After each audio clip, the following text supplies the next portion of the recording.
So, ibabahagi ko sa inyo ang ating recipe sa hapon na ito. Dahil hapon na naman, ay tayo ay kailangan na namang magluto. Dahil nga, ayan ang ating routine ng buhay. Kumain 3 times a day, kaya luto 3 times a day din. Ito, may pata ako dito. Itong patang ito ay aking pinakuluan muna. Pinakuluan sa bawang, paminta, sibuyas, at iba pang pampalasa. Sa hindi kalambutan, aking hinango na itong pata at aking prinito na. Para mawala yung amoy. At talagang ganito naman ako magluto ng pata. Aking inaprito muna para mas masarap yung ating sinigang na pata. At ito lang naman yung kanyang panahon. Very simple lang. Sampalok, papaya, kamatis at sibuyas. Sa kasamaang palad, ako ay hindi nakabili ng sili na green, kaya ito ay walang sili na green. And then lagyan din natin ng mga paminta, siyempre yung mga pampalasa. So ayan ang ating iluluto sa hapon na ito. At inilagay ko na nga ni aring kamatis, sibuyas at panimpla sa aking at pinapakulong tubig. Hintayin natin kumulo yan.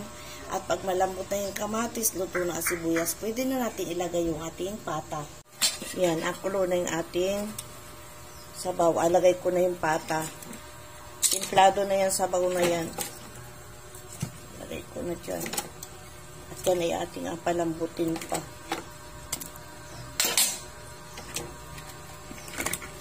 Yan. Yan natin lumambot dyan ang ating pata. Yan. Kumukulo na yung ating niluluto. Yan. Yan na lang natin dyan na lumambot. At malambot na malambot yung kanyang karne.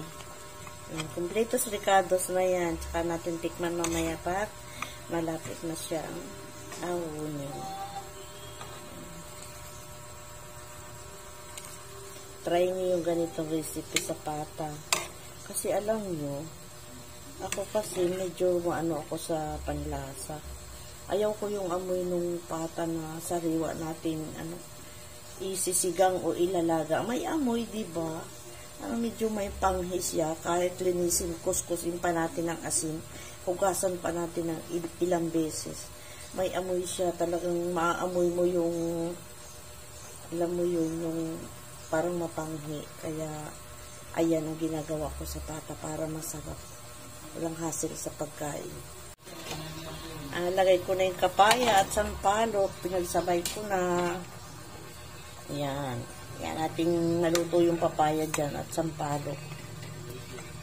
Swabe na yan. Pag naluto na yung papaya at sampalok, swabe ang hapunan.